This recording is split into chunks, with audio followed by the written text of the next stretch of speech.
welcome back to the Paladins Pro Circuit. Finch and Dolson here, and Dave. Yeah. Set one back in Europe. That's over in a flash, right? That's a 3-0, Yeah, 12-0 if you want to go to individual point. We're done with that. We're on to Brazil here already, and hopefully we're getting a more competitive one here, and I think so. Fatal Ambition going up against Ignite Gaming here are going to be the matchup that we're looking at here in Brazil, and we're getting close now to the end of the phase, to wanting to make sure that you're in that top 4 in the standings, that you get to participate and try and be the best in your region.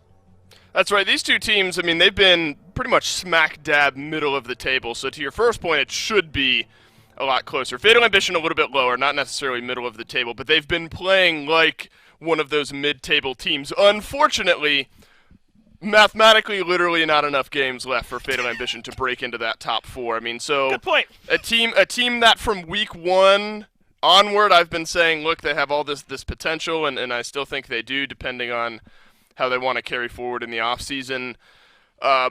You know, going up against Ignite Gaming, this is just a chance, I think, to kind of start to sunset on this season for yourselves on a bit of a high note. And for Ignite Gaming, it's important. I mean, you're locked into that top 4 going into Worlds, especially in this region. I was saying it on our Tuesday broadcast. What I look forward to with these teams is consistency now over the last couple weeks. I don't want to see one exciting win on the last day of the phase. I want to see the teams that are consistently winning over the last couple of weeks, because that kind of shows, I think, where individual teams' overall level of play is on a consistent basis moving into Worlds. Yeah, if you're Ignite Gaming, I think you got to come in here, and a team that's, 1-11? What did we just see? I think 1-11. If you're Ignite and you want to win, you kind of got to smack these guys here, right? But if you're Fatal, then this is your chance, right? There's not a whole lot for you to gain. You're in that 5th spot already and locked in there. Maybe see if you can, cause play a little spoiler here, cause them to lose a couple of games, put them through their paces, something like that, so you can end this season, as you said, on a bit of a high note. Perhaps we'll see if maybe they can do that. It's Maeve and Zin, though, flankers that are being banned right out of the gate. Now the Torvald here as well. I think we got to see earlier in Europe why Torvald is good. Even some solo tanking Torvald, if you want to call it that. I don't know what was going on. I don't like it, but but we he was saw doing it. his job, I suppose. Yeah. Yeah, Brazil. Not surprised with the bans that we've seen so far. I mean, every region loves the Maeve, I think the Zin as well, but Brazil specifically has really leaned into those picks. The Corvus as well, though, that is a little bit different. It's a very good pick. Let me precursor this by saying that. But some of the other regions, notably NA, don't always end up going into that Corvus if he's open. I mean, we saw some sets on Tuesday where it would be, Genos banned out, Corvus might be completely looked over. Or Corvus is left open, one team gets Geno. So it's interesting to kind of follow along different metas, specifically here in Brazil. The Corvus continues to be, overall, usually pick number 1 priority. Ruckus tends to fall into some of that category as well.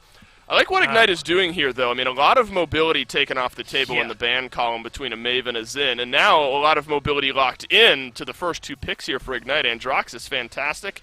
I think Buck as well. 2 different styles of mobility. Buck really literally is just going to dive into the backline, whereas Andro is going to move around, quickly control some of that airspace.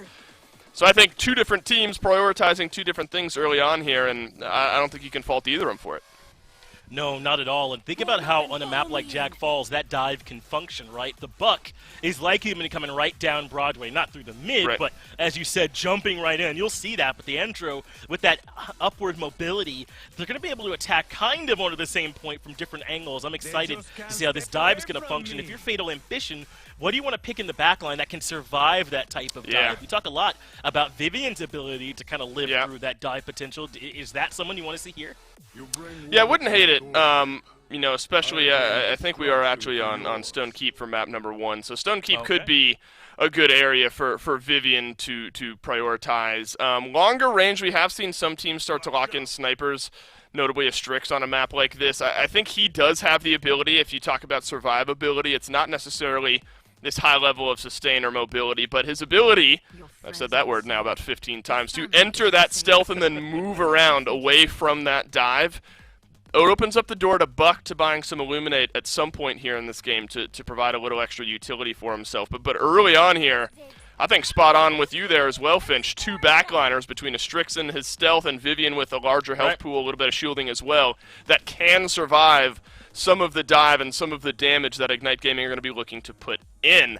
And they've got a Genos now with their second-to-last pick, rounding out with a Cassie. There is a lot of damage that they're going to have to withstand.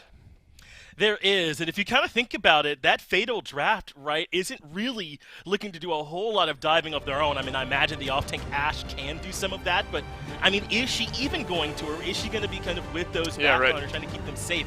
I'm very interested to see how Fatal Ambition want to play with no flanker really there in that draft, and how they want to deal with all that mobility on the other side. But it is indeed Stone Keep for map number 1 here, Dave. Maybe not a ton on the line for these two squads, but hopefully still some exciting Paladins.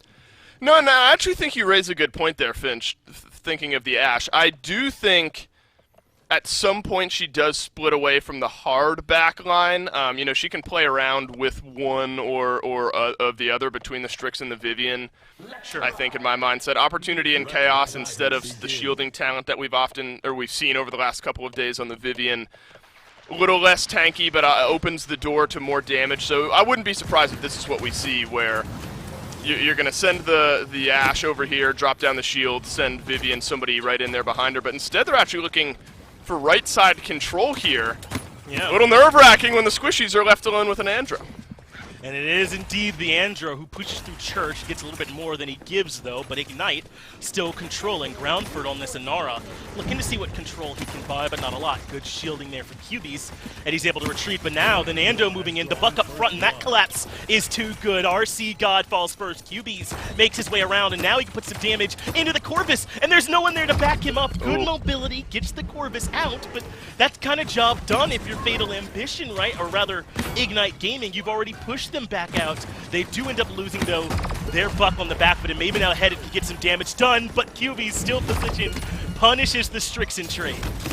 And what we're seeing here is a large difficulty in Fatal Ambition moving forward. They're all kind of peeling for one another with damage. Groundford just now able to make it back to the point, but in all likelihood should die off here, but enough healing keeps him alive, and there's actually a counter dive coming out now from Fatal Ambition to push back in onto Ornstein. That is a massive turnaround, the fact that this Inara can stay alive, and that gives Fatal Ambition a great chance to regain some composure here. Now they have finally dug in their heels on this point where they've just been trying to get a glimpse of it early on here in this game. This is now, I think, where the Strix and the Vivian can feel a little bit more comfortable.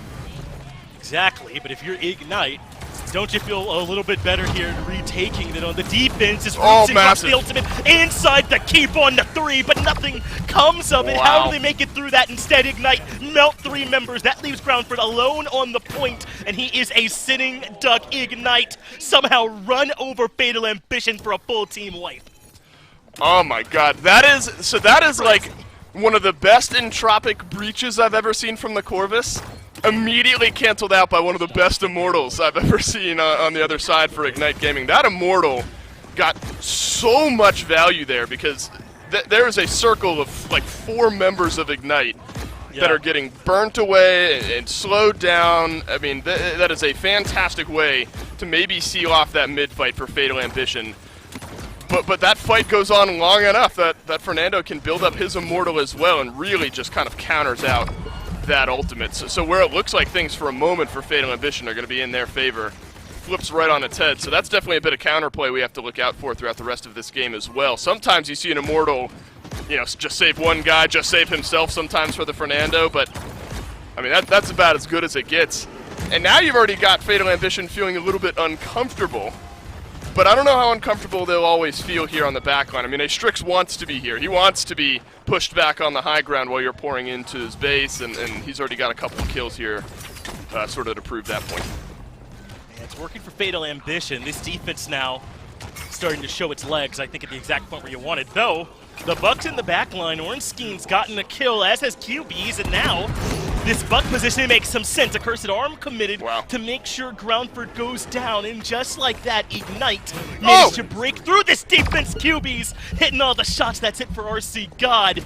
And Ignite Gaming now right on the precipice getting the win. Look where the Nando's positioned, Deja Vu, right behind it to keep them pinned inside their spawn. But they do break through. Groundford, the first one with the Buck Wild, they're waiting for him, and Groundford melts instantly. Somehow Ignite Gaming are holding on to this push, but they do get backed up. Looks like the Entropic Breach was there for him to try and slow them down just a bit, but Ignite Gaming have 43 seconds from here to get this converted. And Deja Vu has to use the restore early but won't provide him a second chance. Getting that kill onto Divino, that keeps things in the balance here. There has not been enough healing to keep the Fernando in the fight all that much longer. There are still 30 seconds left, so there is a chance if Ignite Gaming can all stay alive right here. There is another chance at a push, but if you start to get picked off one by one, that probably seals the deal. Let's see if they can survive it. RC God was pushing up aggressively with Groundford, and he do back up. The Sentinels coming out as well. That means Fatal Ambition want to make their stand here. They know how backbreaking could be to drop down 0-2, so they've already moved an Ando in. Groundford, though, in a great positioning right behind that archway to contest. And no one's put any pressure on RC God, but Headed has fallen. That's a big kill coming through from the Cassie. Deja Vu gets rid of Depino, and yes, Deja Vu pays for it, but with Groundford dropping as well, that might already have been enough done. RC God kind of holding on all on his own, but he can't stop down to contest, so instead they send through the Corvus, who manages to make his way out. Wow. But Ignite Gaming get the 2-0. What a push there from the red side team. Fatal Ambition, it was sort of weird there on the backside where it felt like they definitely had the momentum. Actually, Ornstein survives right on that push. When I'm talking about you need to all survive here in order to regroup and push back in. If you get a kill onto Ornstein and you're able to finish it there if you're Fatal Ambition, I think that maybe just seals the deal on that defense and you tie things up here 1-1. But Ornstein, mobile on this Cassie, able to stay alive, rolls back, rejoins her team. And the fact that Fernando stays alive throughout all of that as well is massive. It just felt a little bit split there towards the end from Fatal Ambition. You know, Groundford a little bit far out, the rest of his team not able to follow up maybe to that same tune. But a chance to kind of turn things around here on this next mid-fight. Ignite Gaming, I like, though, on the flip side of that coin, that they've invested in some resilience here, because a lot of what Fatal Ambition are going to want to do as far as lockdown and re-engagement is now going to be pretty heavily mitigated. And it doesn't help that you lose your point tank immediately. No, it sure doesn't. That's it for Groundford already. So Ornstein moves with the squad back towards Church. Cubase in the back gets rid of Headed, but some good return kills. Rubson and Divino getting onto the board as the ultimate from the Genos, not quite necessary. Ornstein takes care of Ozzy God on his own and now has the positioning behind Divino to melt even though the shield is up.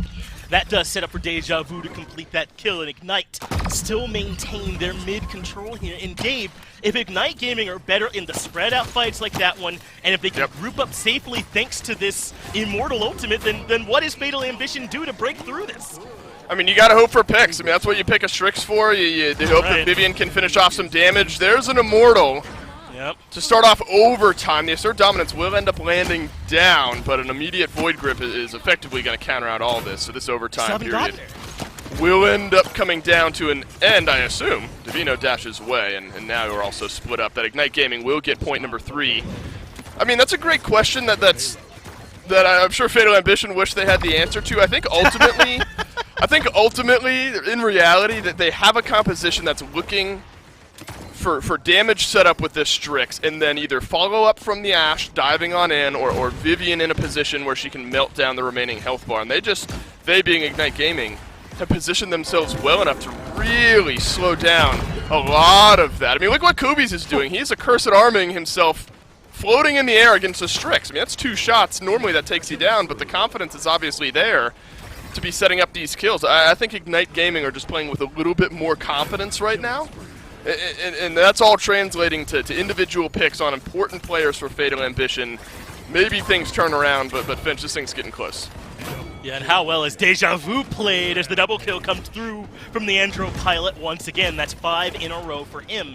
And with Groundford down, this card should get a bit more progress, especially with Divino up on this high ground contesting, where I think he has to try and stop this Andro from having free range. So now Groundford's back out. They can start to slow things down. Again, there's the Genos ultimate to force Fatal Ambition. Awesome positioning. Deja Vu gets rid of RC God. Divino low shoulder bash to get back towards safety, but Hubie's is right in the thick of it, wraps around on Groundford, and that is it for the Inara, and that is it for Stone Keep. A 4-0 going the way of Ignite Gaming. Man, that poor Groundford. I'm going to be interested in the post-game stats here, because this Inara effectively had no time alive in this game. I mean, it was so tough in that. I mean, we sort of saw exactly what Ignite Gaming were going to try to do literally with their first 2 picks. You get an Andro and a Buck, 2 types of mobility / dive that are able to do the same thing just in different ways. And the answer for Fatal Ambition was sort of group up on the back and hope that Headed could peel out for somebody, or RC God could do the same. And the answer was just no all the time there from Fatal Ambition. you're good to point out the 17 kills there for Kubies, because this Androxus continues, and this is a region-wide thing where Androxus tends to be first pick or second pick in most of the regions, and sometimes it falls flat, but it's that potential that the character brings that makes it worth an early pick, and Kubies, fantastic example of that here. I think there needs to be a shout-out to Zeeds as well. The man goes on a 30 streak in this game. Ornstein as well, 22 streak. Nobody else above double digits really in the game, not only on his team. But I think also that Genos, and we're going to see a lot of Kubies highlights here for good reason. The man, I mean, he was hitting shots consistently throughout this game. I think this is one he just flicks over. That is disgusting, by the way. That is absurd, the way he's able to do that there, and really indicative of the way this game goes. But I think a lot of the value here as well is built up by Zeeds on this Genos, because a few times we would see the solo tank Fernando die, and what Genos allows you to do is still sit back on the point while the rest of your team dives forward, and as long as you're juggling those cooldowns well enough, you can send Kubies off on his own, you can send Deja Vu on the buck into the back line free and clear while you're still building up point capture, so you're not necessarily, Finch, missing out on all that much. So I think Zeed's a very quiet game, as obviously he's a healer in the kill column, very important in giving Ignite the 4-0. Yeah, I mean, you saw the damage taken for him, right? 5,000 damage all game long. Yeah. Found its way to that Genos. That's just nowhere near enough, right? And I think it kind of points to the fact that they did not have any flankers. If they were going to get to the backline, they had to win the fight handily entirely, right? And it kind of shows that they were never able to do that. Now, we'll see if that can change here on Fish Market. This is a big, wide-open map in that mid-fight in particular. There's tons of avenues for these flankers to kind of move around in. So if Fatal Ambition want to try another one of those mostly backline comps at the double front line, it could get picked apart here again. It sure could. You know, the range is, I think, very important here on this map. Mobility is always going to be key in Paladins, I think, no matter what. The mid-fight is really where that occurs in this game. And, hey, if you want to fight for the mid, you win 4 of them. Regardless of what happens on the payload push, you're going to end up winning the game. So I think Maeve's still a good ban here. But it's the push and conversion / the defense, I think, where Fish Market tends to be really won and lost, because this cart can really start to snowball out of control if you don't have the ranged, confirmable damage to keep up with either the team that's pushing or the team that's defending. I do like the Zen pick here, all of that being said, because when you pick sort of these shorter range mobile characters on this map, you're not necessarily trying to sit on top of the hill, snipe down damage into the bowl, return fire up on top of the bowl, all that sort of stuff on the push. You're hugging these corners around the side. You know somebody from the other team is just right around the corner on that first big choke point before you go up the hill. I think Zin as well. I mean, you can even use the Spite for some mobility to move around the map as well. I don't hate it. It's an interesting pick, to be sure. And I think the Spite, while good for mobility, is also going to be great for locking down some damage. I think Fatal Ambition had to pick the Androxus here. I mean, if you're going to have a Zin on one side, in the way that Kubi's played in Game 1, that's not only to take it away from him, but get him for yourself. And then the Leon for some range. I think Ignite Gaming, again, prioritizing 2 damage dealers is off to a good start. And they're showing how they want to do it, right? They're already diversifying how they want to apply this damage. Zen, as you already covered, lets you get that mobility, lets you kind of wrap around and contest, even from a range at time. And Leon certainly can do that.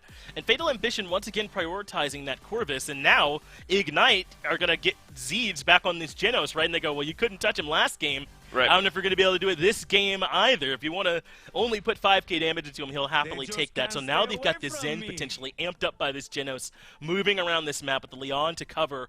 And now we just need to see what kind of front line they're looking for to round this out for Ignite. I'm keeping my eyes on both of the snipers here as well. Both Strix and Kinessa have survived into the final 4 picks. Right. Wonder if we see one or the other. Both very popular picks here on this map. Ignite Gaming have already shown us that they're willing to run a triple DPS comp with sort of an off tank. Fernando filled that point tank role just fine. So I wouldn't be surprised if we see one, both, or you know, flip-flop on the snipers either way. I like this. I mean, look, you got Leon to stand up on that big ring for some big damage, and now a Strix to set up for more of that damage. That's always the conversation I like to have around the Strix, is the setup that he brings to the table, because if he's not finishing the kills, he's definitely serving them up on a silver platter to the rest of the team. Worth mentioning the Tiberius, always will be. Whoa. He's mobile, great at one-on-one dueling, and depending on where you play with him throughout these mid-fights, he can definitely make an impact. So it's not like I dislike what Fatal Ambition have at all.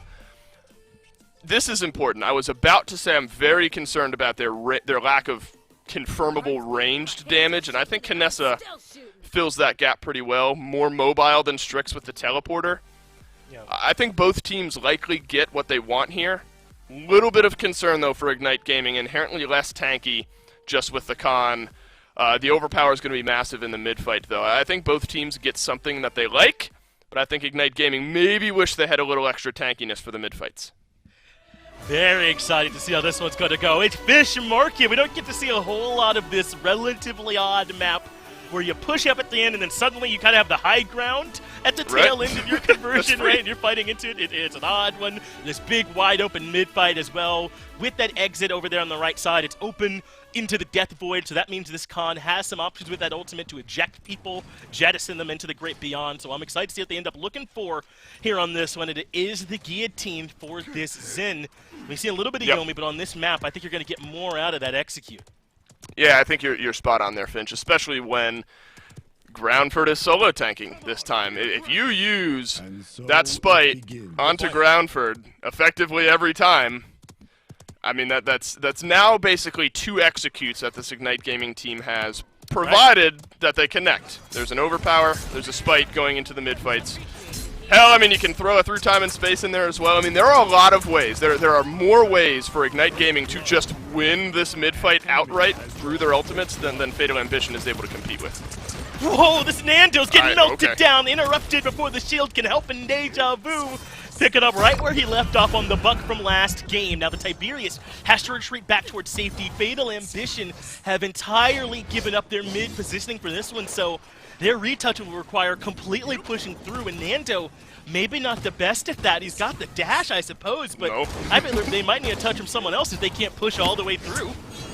Yeah, and this is where I think Deja Vu is going to flourish in forcing the Fernando to push on through on his own. Groundford is literally on his own because Deja Vu almost single-handedly is going to out-duel anyone, provided Fatal Ambition doesn't send multiple to fight. I think Zen, again, was a great pick for Ignite Gaming to start off their draft with, and the way he is swapping targets here is certainly fun to watch. I mean, not chasing down one kill for too long. I'm going to chunk this guy to half HP. I'm going to turn around. I'm going to spite this guy. All right, my teammate killed this dude. Let's move over here to I mean, the way that Deja Vu is target swapping right now is building such an advantage for Ignite Gaming. And now we're already at the point, I mean, we're, what, 30 seconds into this push, and the reason we're only halfway there is because the cart isn't any faster. Fatal Ambition, Finch, I don't know, man. I don't know if they have the legs to get out here and move back in. Not if Kubies is going to be doing this. No, not at all. Dave, I'm glad the camera's not on us because my mouth was just open watching this Zen, man. We were all like, okay, I guess he's doing whatever that he wants. QB's holding down the sight lines, and that means Fatal Ambition can barely afford to poke their heads out. The Khan getting tagged the second that he makes his way out. Excuse me, Khan on the side there with the Strix, but the Nando is the one punished, and yeah, it's hard to even find a way to get excited. Ignite have already won this one. It's been 6 points in a row, and if you want to go back to map 1, it's now been 18 unanswered points scored here in the Paladins' day, as the team that's behind can't find a way to slow down the momentum. If I'm remembering our schedule properly, EU was all 3-0s, and I think Brazil was 2 3-0s pending this game, maybe a third, so maybe we'll see. We'll see if Ignite Gaming can roll things in. I mean, this has been the problem with Fatal Ambition, where I've been these guys' biggest fan because they've taken it to some of these top teams, but 1-11 I think speaks for itself, where they have crumbled in as many games where I can give them credit for hanging in there and just falling short. They've had a lot of sets where they just haven't shown up, you know, and this seems to be like one of those for Fatal Ambition right now. Somebody's got to be able to outduel this Zen. You would assume it'd be the Tiberius.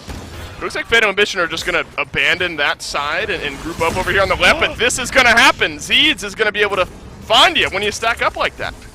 That's headed, removed from the equation right at the start of this one.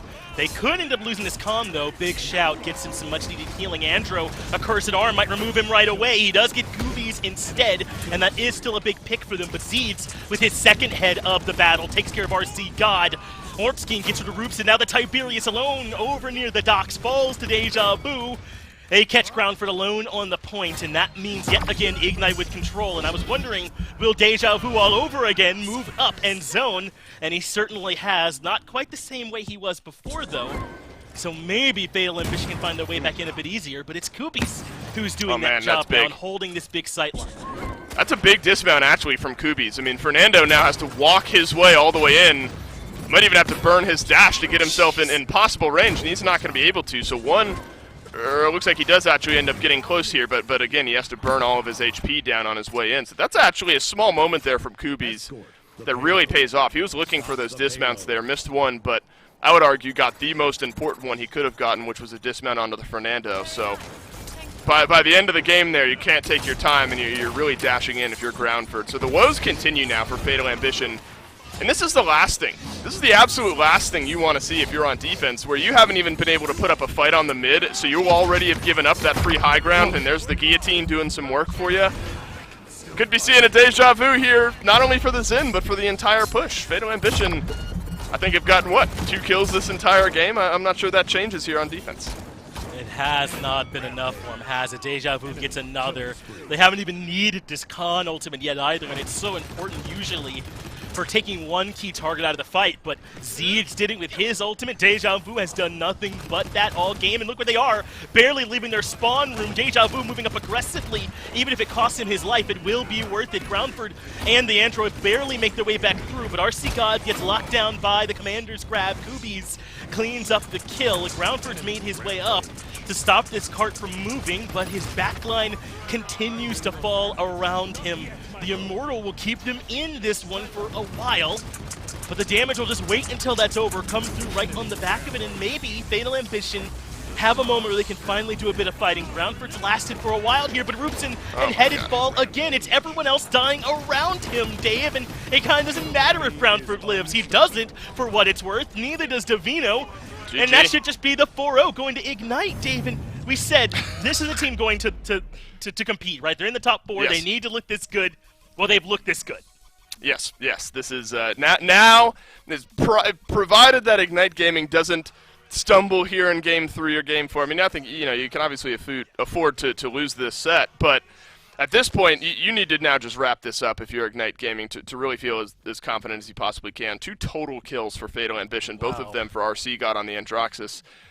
And I think it's sort of tough to blame any one person on Fatal Ambition. I don't think you really can. I think this is just kind of a complete outclassing on Fish Market from Ignite Gaming to Fatal Ambition. In reality, I think those instant execute ultimates, 3 of them for Ignite Gaming that I figured would play a role, did, but not necessarily in the capacity where there's these big contested mid-fights and finally the ultimates come up and there's a 3-kill swing for Ignite. I mean, they were just kind of icing on the cake at some points, guillotine to kind of finalize a push, whatever it may be. I mean, this fight and this map was won really in the trenches for Ignite Gaming. I think Deja Vu had a fantastic game on this Xin, out-dueling the Tiberius pretty much at every turn, which is not easy to do. Tiberius is built for those big 1v1 trades, and Deja Vu was just having none of it throughout this game. So that's basically one avenue that's then cut off for Fatal Ambition on the right-hand side, depending on where Deja Vu was, and then you had Kubies locking things down. I mean, look at that. This is a great magnifying glass, right, into what a Strix is going to do. There's Davina walking in, doing what he's supposed to do, flanking in around the backside, and he eats a headshot, and suddenly he has 10% HP. If there's a Strix or even a Kinessa that's just hitting their shots, sometimes it just comes down to what player's feeling themselves, you don't have much of a shot. And a 4-0, I think, dictates that. It absolutely did. Zeed's now on the precipice of just never dying this set, right? He's got 2 maps down where he's never been under any pressure. We'll see if that can continue here on Splitstone. I think this is a map where that's a bit less likely, right? You can really struggle on these pushes. This should be able to breathe a little bit of life into Fatal Ambition, at least on defense. One would think these bid fights are a little bit different than ones he's seen before. The lanes, while a little bit less defined, are going to be a little bit more used, right? Are you going to be over near the Lobbit Wall, the fidget spinners? I think there's some opportunity for Fatal Ambition just based on the map here for Splitstone to get back into this set. Actually, a great point there, Finch. I mean, you look at the maps we've played so far. Stone Keep, I mean, You could argue kind of 3 lanes, but it's sort of like one room, a middle lane, and then another room on the other side. I mean, very close quarters. Then you move over onto Fish Market. It's basically a big square that you're fighting in, and then one line. I mean, obviously there's some trees and stuff thrown in there. I mean, this map, more than any of the others, you're totally right there, provides, I would argue, more opportunity to cater your play style in different ways to maybe what the enemy team is doing, what you want to do. So yeah. I think probably the best opportunity for Fatal Ambition now moving into game number 3. Definitely a map that can favor the defense if you're on the defensive side. So Fatal Ambition in a better spot to at least get a point on the board in this set here on defense. But this scares me yet again. I mean, obviously I'm going to be favoring almost anything that Ignite Gaming is going to be picking because of the way they've looked today. The Genos has been near lights out for Zeeds. Yeah. Literally almost lights out for Zeeds, and the Androxus flips to Fatal Ambition for Fish Market, now back to Ignite Gaming. I think taking away the buck is also important here. I could have seen a world where Ignite Gaming goes double dive yet again. So I think getting this buck here is going to shut off one of those lanes for Ignite Gaming, and now the Ash as well. So I actually think Fatal Ambition, all things considered, they've got some great backline dive to sort of disrupt whatever the final 3 picks might be for Ignite. Yeah, I doubt Zeeds gets another Undying game now that the Buck and Ash have been locked in. Seems that way. They should theoretically be able to find their way back there towards him. And Divino, I believe, back on this Ash like we saw on map 1 on Stone Keep. So we'll see if he can maybe look a little better on it this time here. But now you got some problems, right? Because these 3 picks, the Genos, the Andro, and the Strix, have been core to what's happened to you so far. Now they're back to the Nando. This is very similar to what they were working with back on Stone Keep. It's sort of a hodgepodge of what has worked for them on the first 2 maps. And Fatal Ambition, now I've got to find a way to try and stall that out, but I don't know if they can do it. They got to get rid of this Nando first, and I think everything else can kind of fall into place after. Yeah, they need, as well, somebody who's going to do a good job of contesting onto that point. Terminus certainly good at doing that. The second life, hey, maybe that's literally what you need now if you're Fatal Ambition. It's just a second chance in some of these fights. Right, maybe kill me again before you end up winning some of these mids. It does buy you some time as well. You have to move away from that reanimate if you're Ignite Gaming, not to get executed around the back end. Victor, I think maybe the best way outside of a Kinessa to answer back for Fatal Ambition here. He's got direct damage. He's going to be able to poke with the Strix. I don't know if he outpokes him. I think that largely comes down to player aim up there on the high ground. But the barrage, infinitely more impactful, I think, than what a flashbang is going to be able to do. So both Strix and Victor are going to be charging up those ultimates quickly. I think Fatal Ambition definitely check the advantage box in the Victor corner because of that barrage. But the first time now we're going to see Ignite Gaming go to double tank. Right. Khan, overpower, good on this map, send him into the fidget spinner. Instant execute still for Ignite Gaming. I think much more even, though, in the drafts here, Finch. I think both teams have ultimates that'll work for them. I think both teams have similar drafts in what they want to do. This one, I think, gets determined by player skill. Well, I don't know, based on what we've seen so far, if that makes Fatal Ambition feel any better or not, but this is their chance, I think, to show us if it should. Split Stone Quarry, map number 3, Fatal Ambition finally getting Ignite to move into a double frontline composition to give up on that triple DPS. And will that be the window for Fatal Ambition to move in? Can they now finally breathe into this set? Well, we'll have our chance to find out. But Igniter on some of the picks that have been working for them all set. I sure have. Just scanning through, not seeing anything wild. Shrapnel on Victor is definitely interesting, if that's what he ends up sticking with. Better for space control. I mean, burst mode is so good at long-range damage, so I think definitely mentally something I'll be keeping my eyes on is the way this Victor wants to play if he does end up sticking with that shrapnel, because burst mode just indicates that you're chilling up on the high ground and trying to stay out of the sight line of the Strix and returning some damage. But shrapnel will be good at opening up either the bleacher side right here where you see Ornstein starting to fight, or over on the lava side. So I think it is a talent choice that can have its merits, but definitely slightly, not largely. I mean, Victor's still going to sit back and do good damage, don't get me wrong. But definitely not the same damage output with your primary weapon that burst mode would have. But doesn't it feel like Fatal Ambition are already stalling Ignite out more than we saw on any other map? They've kind of the mid's already over in the other games. You're exactly right. They've got them kind of forced over into this lava wall. It looks like the Buck is holding his own. The Divino is doing the same thing on the Ash. Over, as you said, kind of near Bleachers. I mean, there are opportunities for Fatal Ambition to make this work, and now they're the ones able to move this Terminus out into the open, start to contest. They're up to 69%. No one's died on either side, and maybe that's where Fatal Ambition can feel a bit more cozy. Yeah, Fatal Ambition nearing on 70% already on the point. This Terminus has not been able to be dove on by Ignite Gaming. I love the way Fatal Ambition are playing this. Literally everyone's staying out of the sightline of the Strix, forces Strix down to the low ground now. Victor doesn't need burst mode if he's just going to be contesting people trying to dive over here on the left-hand side. You're going to send the rest of your team over onto the right. Now you start to see the first wave of ultimates. Great spot for Fatal Ambition. It is. I mean, basically, they're forcing everyone on Ignite back into cover, and then that shrapnel grenade is blowing them up as there's the first blood. It goes to Fatal Ambition. Groundford gets onto the board first, and Fatal Ambition with a chance to get their very first point of this set. Groundford, the only one out there with Orange Scheme dead, and they have done it, gotten on the board. And Ignite Gaming, not as easy as they might have thought, at least in this last one on Splitstone. They have to find a way to break through Fatal Ambition. This is what I mean with they like suck you in, man. They're like, all right, I'm gonna show up here. I'm gonna show out, and so like eventually throughout the phase, I'm like, all right, this is the squad. They're gonna turn things around one of these days. I mean, this is a team that has 8-0'd them up to this point. They're suddenly picking apart on this mid fight just because of the way they're playing. They have limited the Strix, not through any backline dive, not through all these massive damage numbers. They have just moved away from where he is going to be able to be shooting at you. Now things get interesting where Fatal Ambition have made up a lot of ground early on into this push here. Ignite Gaming already feeling like they might have to use a couple of those ultimates on the defensive side, maybe a toss out of through time and space. But you are teetering on that awkward territory where if you use something now, you might not get it back for the next mid fight. But with things kind of stalling out where they are here, I think probably Ignite Gaming feeling a little bit better about where they're defending. Buck Wild being used, though, here from RC God. Doesn't quite get the kill, but it does set up for Ornstein and the Khan to fall in trade. So Fatal Ambition with the momentum deja vu dropping on the Strix here as well. And that means Fatal Ambition can round this final corner, can get things started off here.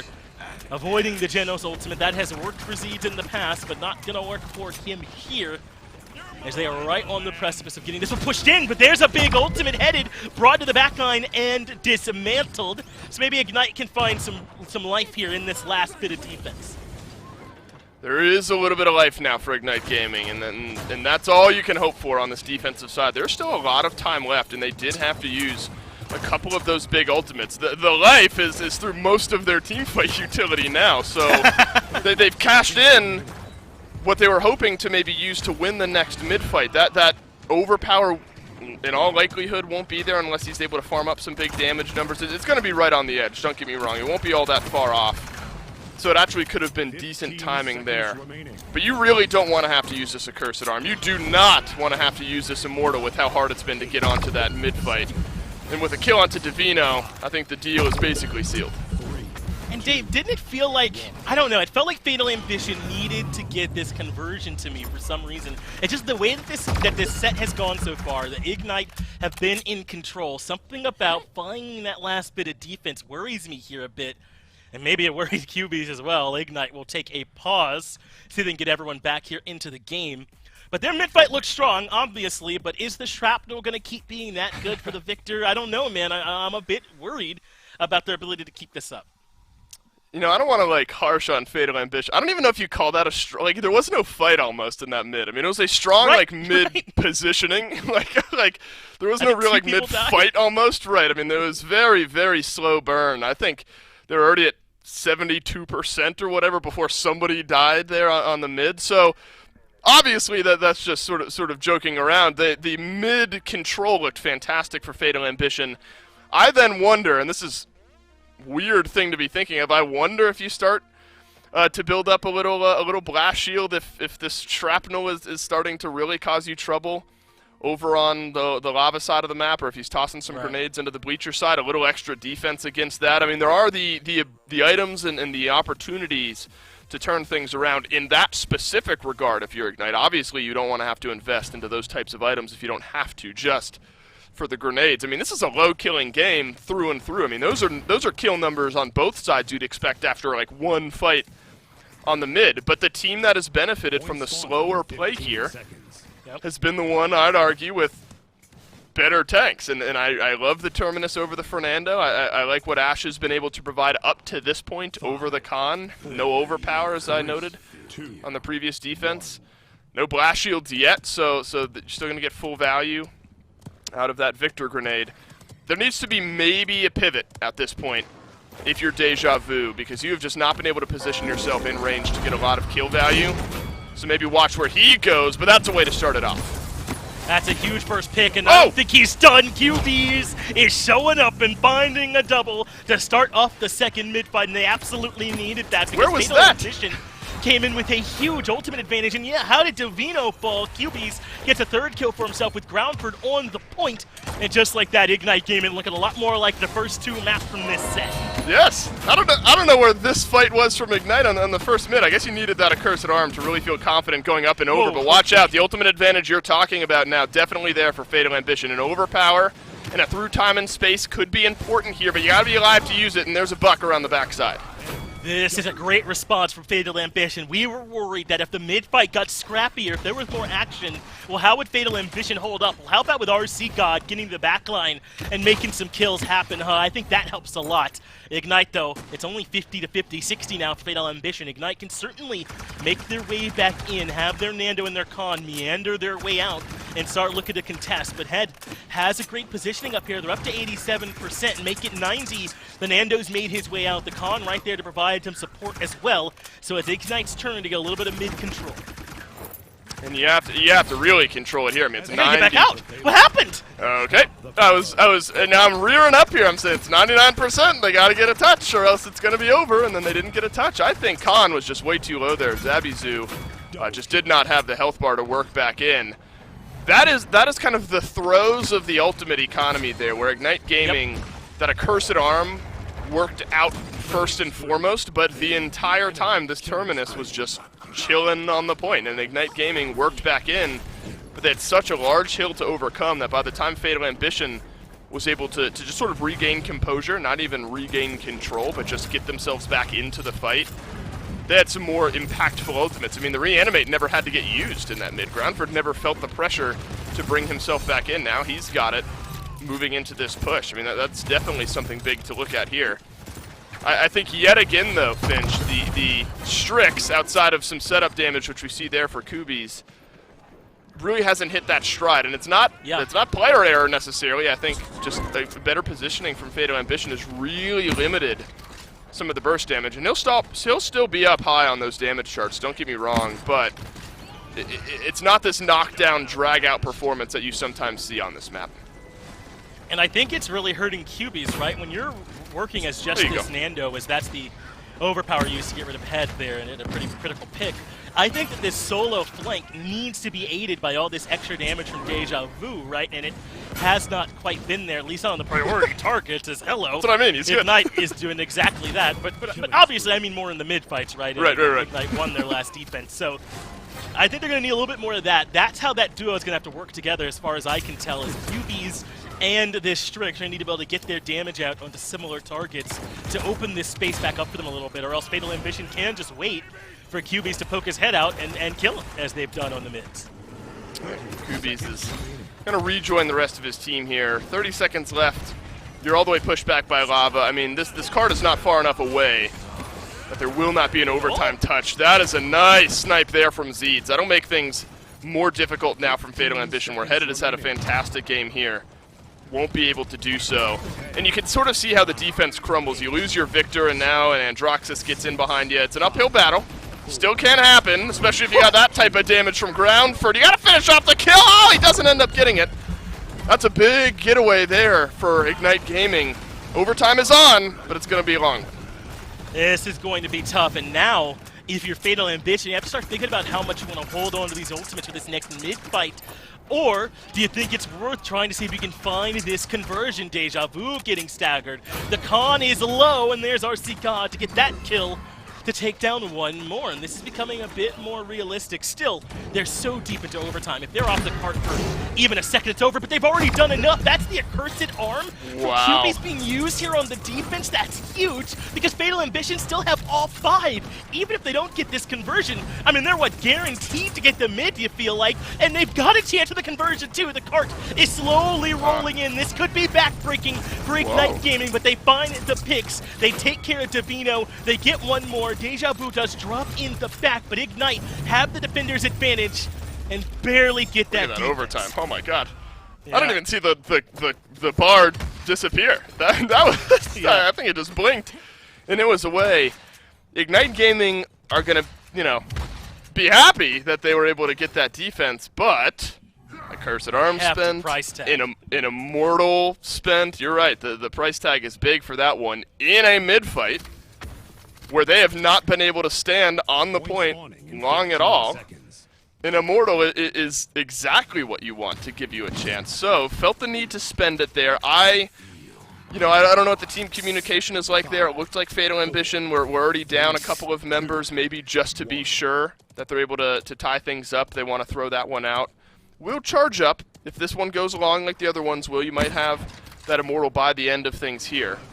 The problem is, and this is sort of the difference between the Strix and the Kinessa, you know, a Kinessa can toss a teleporter to the side, snipe down some shots onto the Victor, teleport back up to the high ground. This is sort of the difference between the two, where Deja Vu just kind of has to do this. Hope that somebody pokes their head out for him to do some damage. QBs is in some trouble again. They have struggled on that lava wall. There's the overpower, and it will throw him over to the wheels, so that gets the kill onto head, but RC God gets the return kill, and now Fatal Ambition are right back in control. Moving on to the mid and placing themselves on the point, kind of daring Ignite to move out. And I actually thought they got some decent damage from the Strix this time, but it was QBs who really wasn't in a position to follow up, but here he is trying to prove me wrong, take care of RC God. Let's see if maybe Ignite Gaming get right back into this mid fight after all. Still fighting an uphill battle against the percentage, though. They are going to start to close this gap. There is a reanimate. That one likely going to have to get used here on this mid. Through time and space, a cursed arm. Those are both the ultimates that I'm looking at here for Ignite Gaming. Now that the through time and space is gone, the cursed arm is going to have to make the difference. See if it does. Groundford moves in onto this Fernando, and that sets up for the kills. Davino and RC God will both remove them, and I think we're going to see yet another one of these mid-fights moving in the direction of Fatal Ambition. A dash in from this Khan, but that is a desperate move to keep them in this one. It doesn't last for long enough, and the overtime slowly ticking down in favor of Fatal Ambition. Yet another mid-fight goes their way, and yet another one where they hold on to this reanimate. I mean, that's nuts, right? I'm thinking, I even said it, I'm like, they're totally going to have to use this to finalize this mid-fight, and they sure don't. It seems like there are these moments where Ignite Gaming get the control of the mid, but it's at the cost of positioning / health, so then Fatal Ambition can find just a couple of small picks. They separate out Ignite Gaming. And admittedly, this is the opposite of the way I thought that this map was going to go, where Fatal Ambition take us here so they can win all of the defenses and push us on to a 0.7 on mid or something like that. And instead, it's Ignite Gaming that have barely clawed their way in. Then your mind, Finch, I think, goes back to that big price tag you paid for defense number 2, that you didn't have the Immortal likely at the time that you wanted. The Accursed Arm took a little bit longer to build up in that mid-fight than you would have hoped for. Those are the small things that start to add up that can make the difference down the stretch. Nice barrage there from Headed. This one's going to get close again, and Ignite Gaming, again, are going to have to use some ultimates to keep it away. Yeah, they keep whipping out the credit card to pay the bills, but at the end of the month, they got to pay off the credit card, right? I don't know if they can, as Ignite are in a difficult spot here as Fatal Ambition round the final corner. A minute on the clock. That is a ton here for Splitstone, and Ignite might not be able to stop this one. They looked great for the first 2 maps, and yet here Fatal Ambition are on the precipice of forcing us into a map number 4. Ignite Gaming do have a couple of support ultimates, but can they even move into position to find a way to use them? Groundford is blocking so much damage. Roopson gets rid of Ornstein. Deja Vu falls as well, so it all lands now onto this Khan who makes his way out. Roopson and Groundford do both drop, but there's that reanimate he's waited so patiently to use. They get rid of the Khan. Now the Andro buying some time. The Nando is back and has that immortal ultimate that he can drop, but he's the only one still standing here. Once the last bit of damage comes through, you'd think that's it, and it is. Fatal Ambition find the 4-2, and we're on the map 4. The final kinetic burst there to send the Fernando out of range. I mean, I think that's the only way that Reanimate could have been used. We're waiting with bated breath the entire game for it to get used ever. The meme where the dude is like poking something with a stick saying like, come on, do something. Like, that's what we're waiting for the Immortal to do. And it's the perfect timing. They're at the end of the game. Not only were they rarely able to kill this Terminus, I'm intrigued to see how many times he ended up dying at all.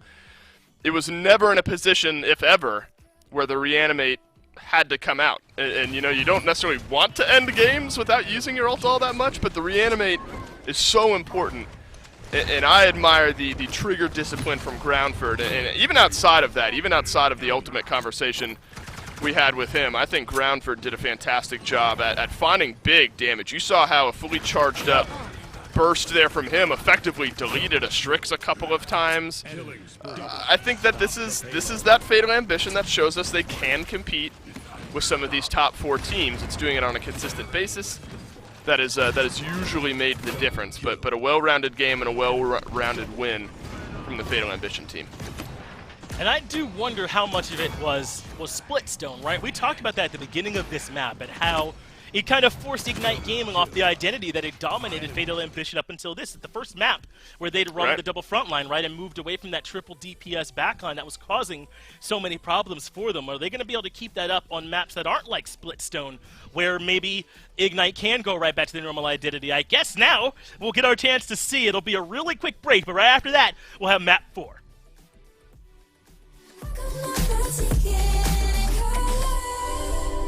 So far gone, I'm caught up, infatuated by our symmetry.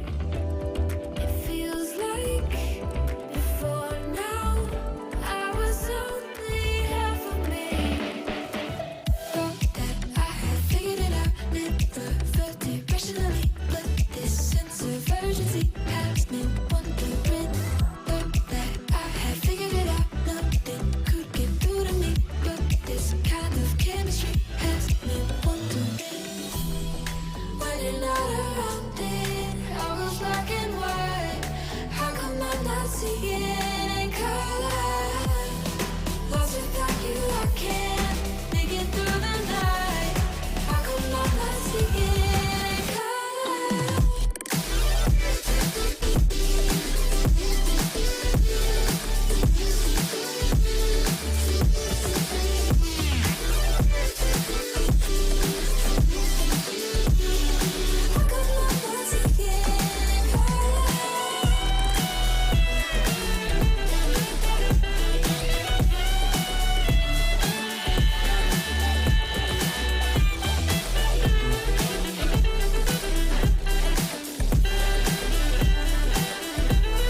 And I'm so glad we're back to the PPC, because an article just showed up in my Twitter feed about how millennials are almost never going to get to own a home, and I want to get away from that existential dread the best that I can, Dave. We'll I was looking do that. at houses yesterday. Too bad. And I was like, wow. Right. I swear, that's funny you bring that up. I was like perusing, and I said, oh, gee, I don't know about that. It just doesn't seem super likely. But hey, hopefully instead we can focus on this great set. It has turned into a great set here, hasn't it? Ignite kind of rolled over Fatal Ambition over those first 2 maps. Splitstone was the change of pace that Fatal Ambition needed. Their more sturdy, patient draft really got the better of Ignite Gaming. But now it's Frog Isle, and Dave, this is about as far from a sturdy, slow-paced map as I can consider. It's one of my favorite maps, but you're almost always in a sight line of someone, and damage will come your way. Yeah, even in like World semifinals last year, It's Envy versus the Knights. It goes 7 points. It's game 7, 7 points. We're on Frog Isle. Even that game in a 7-point game felt like it was like 12, 13, 14 minutes long or something like that. Right. I mean, this map goes quickly one way or another. And you're right there talking about the sight lines and how somebody will always sort of have their eyes on you. Again, worth having the sniper conversation. Strixon. I mean, this is the map. I mean, if there's any map where you're going to talk about them, it's got to be Frog Isle. So, yeah. Definitely something I'm keeping in my mind here, where the teams prioritize both of the snipers now that both are available. I actually low-key like the Shaolin ban here. I think he fills some of that same role that the snipers will bring, and he does it very well nowadays. Not obviously the full range damage scopey type, but the good accurate long range damage there from him. So I think that's a good ban for Ignite Gaming. Genos, you know, even in a loss, I think Zeed's had a great game. He was undying throughout most of that one on Splitstone Quarry. The Genos has just worked. Lock it in first. Wait maybe for a little bit of a counter pick opportunity for what Fatal Ambition are going to get. If this game goes to a game 5, I imagine we'll see a Genos Corvus for Ignite and Fatal Ambition respectively there as well. And then a Victor. Hey, it worked on Splitstone. Why not bring it here to Frog Isle? He's able to do a lot of what he wants to. Again? No way. I don't know. I don't know. I wouldn't think, but you know, I'm always open to being surprised. Yeah, I'm excited to see what happens there too. I'm a bit surprised that Ignite banned away the Zen. Remember how well they played that earlier on in this set, especially in a world where Fatal Ambition has not prioritized the Genos at all. They have wanted Corvus and taken Corvus every single map, but like you said, they want to wait, get a little bit more information before they pick, and this has opened up the door for a ROM pick. This has gotten banned every map until now, I believe, and ROM can really thrive on a map like Frog Isle, I feel like, where he can kind of get back beyond that wall, right to where you normally are able to have your carries fire from cover. He can disrupt that pretty well if he's not the only point tank, if he gets more of an opportunity. Yep. ROM is going to be a lot of fun to watch on this map. And he shouldn't be. Let me clarify that. He should not be the only tank that you draft here if you're Ignite Gaming, because what he wants to do is the opposite of standing in a small circle where he doesn't move. What he wants to do is sprint towards a Victor, towards a Corvus who are going to be standing up in those windows and just literally running back and forth. Just sprinting back and forth, knocking them up, healing himself as he goes. Just disruption is the name of the game. So there needs to be, I think, another tank in this draft, unless you're going to go full-blown dive and leave the Genos back to capture the point like they did in game number 1. But I would like to see a tank locked in here for the 5th and final pick. Kinessa for a little bit of extra range. I think that's smart here.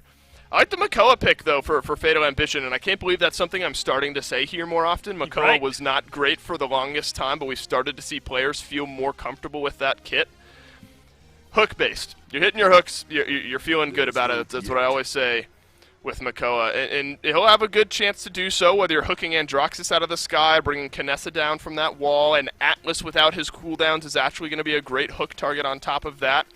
It's that insta-pick ability that sometimes you only feel like you get with an ultimate that Makoa brings. Obviously, you have to do more damage to him than an ultimate would provide, but I think Makoa can really change the face of this game if he's feeling himself.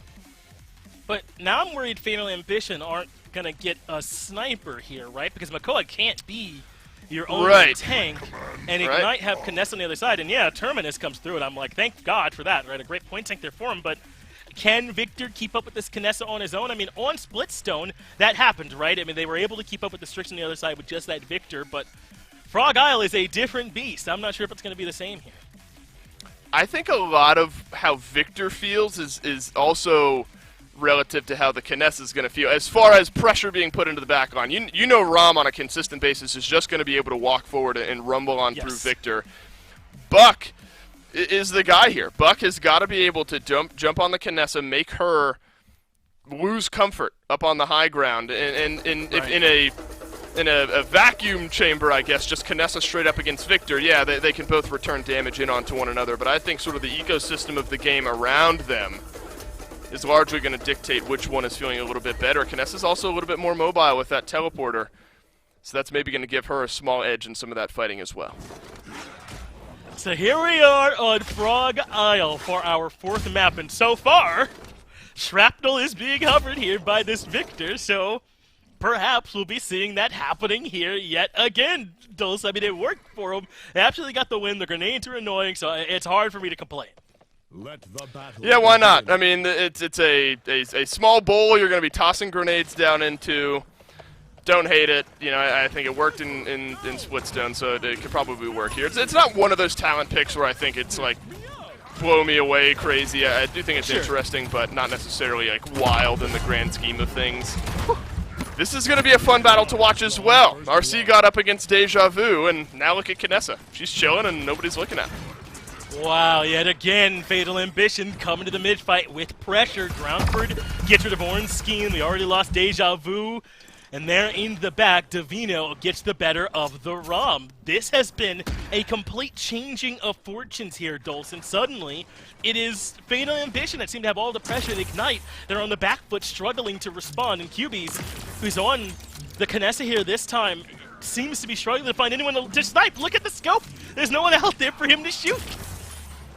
And it's sort of the opposite of what we saw last time, where now it's, or the same rather, as that we saw last time, where Fatal Ambition are going to be limiting a lot of the damage that these snipers are going to be able to be putting in. Look at the time being built up here. 84% already for Fatal Ambition, but now you've started to lose a couple of picks. This is where Ignite Gaming need to cleanly and quickly finish off these last couple of kills, or at least push them back. Like you got a steep hill here. 87% is nothing to scoff at.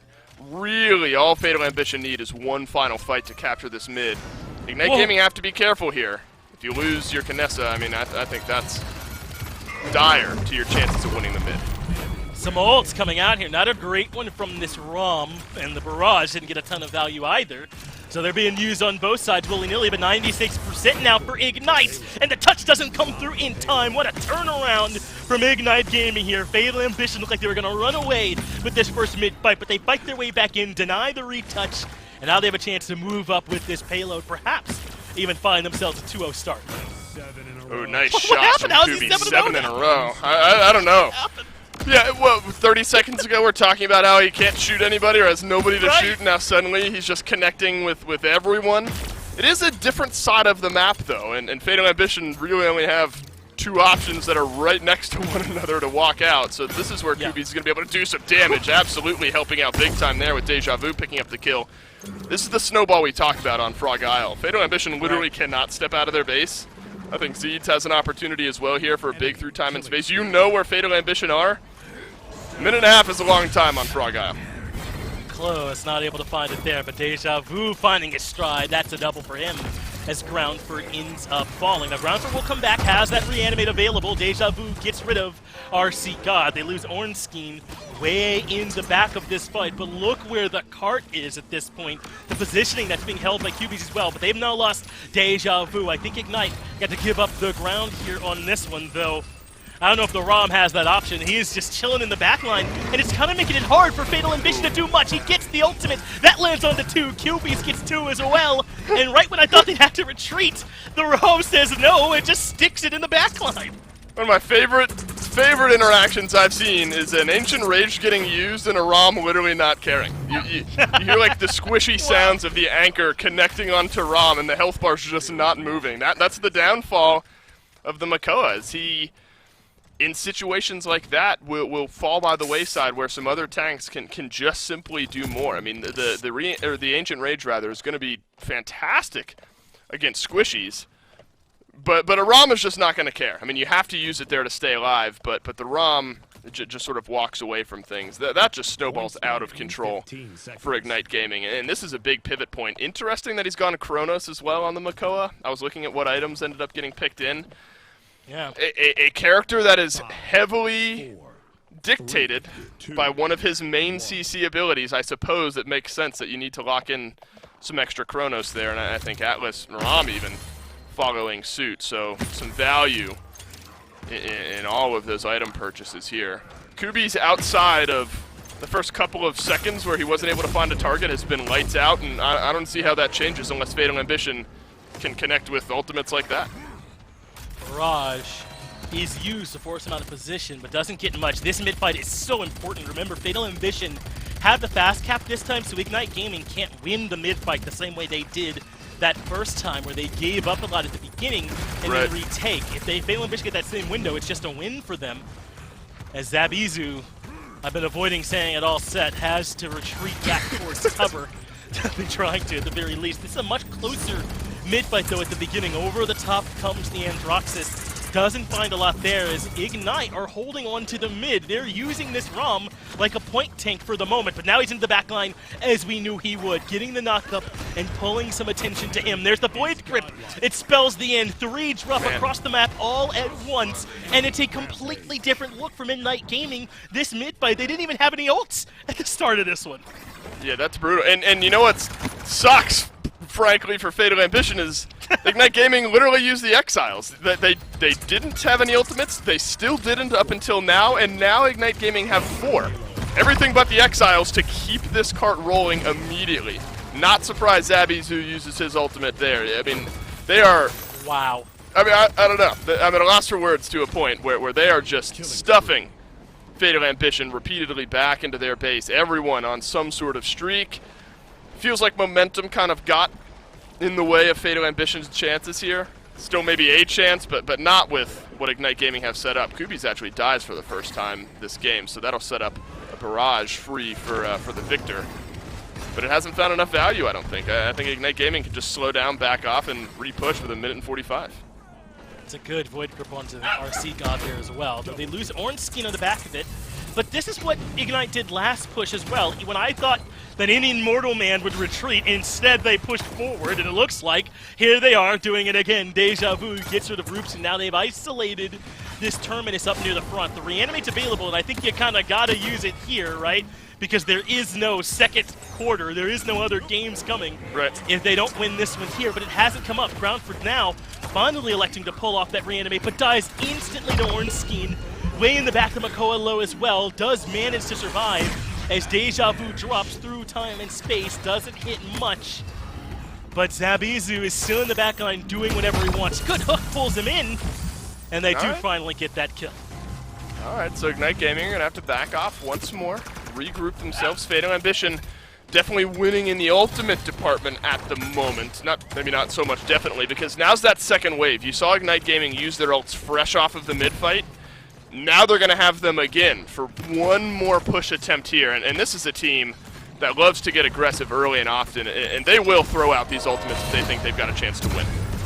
Buckwild is the call, but immediately gets locked down by the Atlas. Not much value there. Hook off the mark from Davino. Still gets QBs, but not before QBs takes care of 2 of his own. Deja Vu gets the 3rd, and the cart can just roll right on in. Zabizu's wondering where the opposition is. It's nowhere to be found. Ignite Gaming find the win on Frog Isle. That is the 3-1 going their way. Oh, God, that's a headbutt going into my jaw. I swear this dog has like a head of steel. She face plants into effectively everything, but oh, is that a yawn? Is that a big yawn, or are we biting fingers here? I don't know, but look, that's got to feel good for Ignite Gaming, especially with a lot of what we talked about in the pregame. 19-3, good God, from Kubi's. What a set he had. Deja Vu as well. The 1-2 damage duo from Ignite Gaming was just outperforming, I think, Fatal Ambition here in this one. Yeah, Zeeds. I don't know if he ended. I admittedly don't remember if he died on Splitstone Quarry or not. If he did die, it was like once or twice. I think Zeeds, literally in a 4-game set, might have died twice, and very potentially, admittedly, getting away from me if he died at all on Splitstone. Could have been 0 deaths, but yeah. This is the type of win we said that Ignite Gaming needed, and it's the type of win Ignite Gaming got. So while there's only 1 or 2 games left for these teams to play prior to Worlds, Ignite Gaming is going to have a taller task, admittedly, in one of their final games going into Worlds, unless they end up playing whoever's at the total bottom of the region over here in Brazil. But this is a team that's starting to put together those pieces at the right time, and I think will make the Brazilian portion of Worlds a lot of fun to watch. It really is, man, and you gotta make sure you're watching out for QBs and Deja Vu. These are the killers for Ignite Gaming, bolstered by Zeeds, who appears untouchable. That's what I learned from the data we got here today.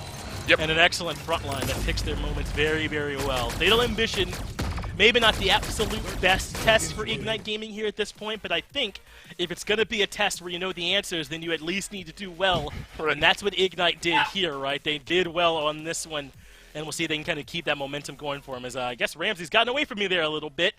But the standings have gotten away from the rest of Brazil. 13-0 for Parallax. Absolutely absurd momentum they'll be moving into the end of this phase. Yeah, right. I mean, that's the important thing, I think, to look at here in Brazil is everyone is chasing Parallax. And that's not some wild, ridiculous statement. I mean, they literally didn't lose. They had a potential of a 39 plus minus out of 13 games, and they have dropped 9 individual maps. But they have not dropped a set at all. So, everyone's chasing Parallax. Parallax goes into the Brazilian portion of Worlds as the favorites. They 3-0 Tempest team, as you would expect them to do. That's a top versus bottom matchup. So while Ignite Gaming is looking good, Parallax is the team to beat over here in Brazil. Absolutely are. Brazil looking tough to try and unseat them. And the top team over in North America, Pickled Pepper, looking just as strong. That's exactly who we'll get our chance to take a look at in North America next when they go up against Snappin'.